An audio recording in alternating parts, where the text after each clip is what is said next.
Hi, I'm going to just introduce myself for anyone who missed it. My name is Jeff, and I graduated from Gunn 2 years ago, and now I study computer science at Carnegie Mellon. I also run a small business developing apps for the App Store. And in preparing for this event, I was trying to think of the best way I could highlight my journey through high school. It's very important for me, so forgive me, I prepared a short speech for you all.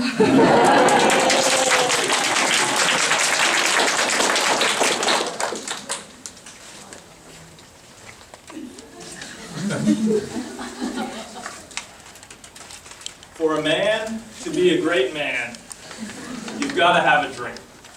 If you don't have a dream, you're dead. You've come here because each and every one of you has a dream. And today, I'm inviting you to become a dreamer again. Today I'm going to talk about one of the major dreams that I had in high school and the other activities that I did during the time and what all that I learned from it. So the first dream that I had as a young boy was that one day I would grow up and become a big, strong man. Now that was my dream. It was a crazy dream, you see, because when I was 12, 13, I was underdeveloped. I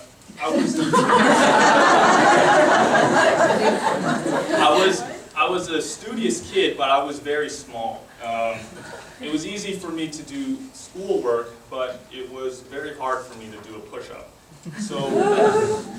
So when I got to high school, the first thing that I wanted to do was I wanted to join the football team, but the football team did not want me to join. You see, it was my dream though. And so every day I started to carry out the buckets of water out for the players, and I refilled their water bottles. Soon enough, they let me attend their practices. And so for the entire first year, I was the team's water boy. I would make sure the water was always filled, and I would run to the players and give them water when they needed it. And in return, I could attend the practices and do all the running and drills alongside the players. I was humble, and I was disciplined, and I knew I would do anything to fulfill my dream. Now, spoiler, I was on the team for all 4 years. However, in between every one of those years, I was going to quit. And I was going to quit because I didn't think I was good enough. And it took too much time. Is it even worth it? It was hard. And I felt I wasn't really advancing. But the genius thing that I did was that I didn't quit. That's what I think everybody here will agree on. If you quit, you're dead. Fast forward to 12th grade. I had gained 50 pounds, and I was playing a starting role. I was a decent player on the team, but on the inside, I still had that humble water boy spirit. I didn't know it at the moment, but I was one of the better players. And so, at the end of the season, they gave me an award. Defensive Player of the Year. I was confused. and so they showed me the stats. I'd never seen the stats before. And I saw me, Jeffrey's son, at the #1 spot. I had the most tackles and sacks out of any player in the entire league. I was amazed. I was the best player in the league. That's the power of a dream. In accomplishing it, I didn't just go from water boy to MVP. More importantly, I became somebody who I was proud to be. From that moment onwards, I have always believed in myself. Now I did other things in high school. I was the president of Science Olympiad. I was an intern at Lockheed Martin. I was the design lead on the robotics team. I did these activities, and I made sure that these were things that I loved and that I wanted to do well. These things were activities that I loved so much that I would work on them at home for fun. So you can tell that you love something when you do it for fun as a hobby. My hobbies were building robots and writing code. And now your hobbies will be different, but it's important to find out what you love on your own. It's the inner motivation that counts.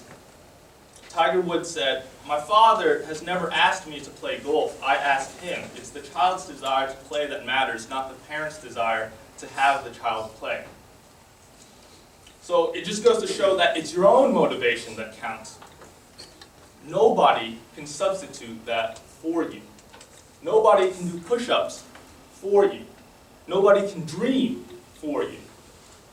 If you want it, you have to take matters into your own hands and do it yourself. Now, just as important as it was for me to do the things that I loved, it was also important for me not to do the things that I didn't love. And so, it will be important for you not to try to be good at many different things, but rather to be great at a few key things that you love and that you are passionate about. You see, the world already has enough wandering generalities, people who dabble, who try this and that, who are good at many different fields. But what the world really needs are people who have studied one thing through and who have become great at it.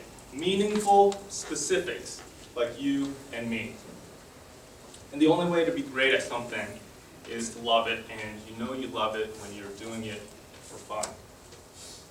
Now, looking back at the dreams and at the goals that I had, I find that the one that was the most valuable was the one that was the hardest. The dream that was intimidating was the dream that turned out to be the best for me. And I think this is true for everyone. So dream big, the bigger the better. Earl Shove said, "Make large plans, for they do have magic to stir men's blood." And but what I found often is most important blood to stir is your own. Dreams are what give your life meaning. When you wake up in the morning and you can't wait to get going on a project or a goal, you will know that you have become a dreamer again. But you don't just have one dream, I understand. Your life is filled with many dreams and many accomplishments. And that's why it's important for you to take down and accomplish a big dream in high school, something that intimidates you at how hard it is for you, so that when you eventually do it, you can have the confidence for all the dreams that follow. The idea is for you to have the feeling, if I can do that, I can do anything, and I did that. And do it you will, and you will do it. And you will do it, and do it, and do it, and do it, until the job gets done. And you will sit back and think, isn't it wonderful to finally be somebody?